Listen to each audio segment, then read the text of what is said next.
S'il y a bien un élément caractéristique du sable, c'est l'instabilité dans laquelle il vous met. Vous voyez bien quand vous marchez sur le sable, hop, votre pied va à droite, à gauche, en arrière, en avant. Ce n'est pas du tout stable.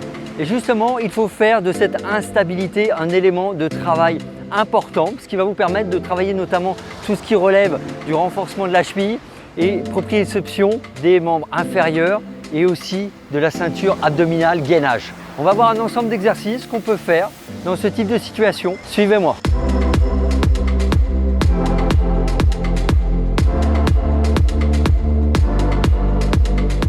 Alors la foulée bondissante, cet exercice si particulier et si difficile à réaliser dans le sable puisque les appuis sont fuyants, mais c'est bien l'idée.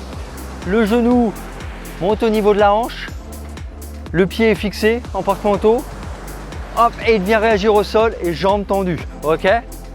À vous, essayez.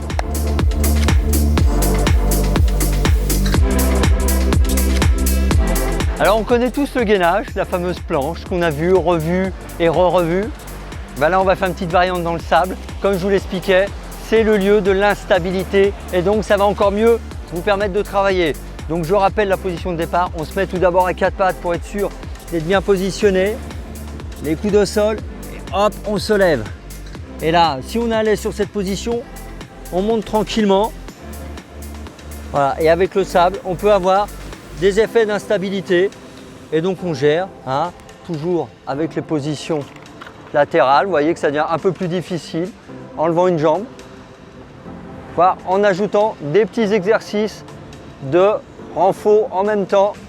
Voilà, à vous de jouer.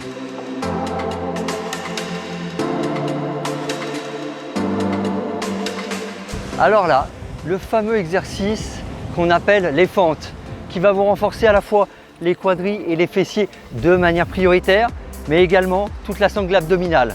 Parce qu'il faut bien veiller à descendre en restant gainé. On descend presque sans que le genou touche, pour ne pas mettre un temps de repos. Et on remonte vraiment en ayant le genou qui monte, qui va chercher devant. Hop.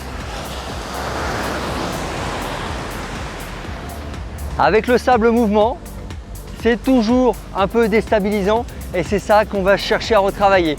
Lorsque vous ne maîtrisez pas l'exercice, n'allez chercher pas trop loin devant. Hop, hop.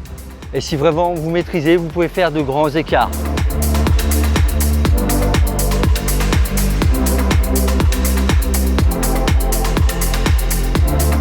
Alors on a tous aimé lorsqu'on était enfant, mettre les pieds dans l'eau et lorsqu'une vague arrivait et se retirait, sentir le sable qui s'échappait et qui nous faisait glisser.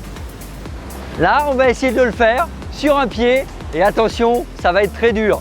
Hop, quand vous êtes là et l'eau se retire, hop, et voilà, vous voyez, un gros travail. Donc un pied, puis l'autre, en attendant qu'une vague arrive.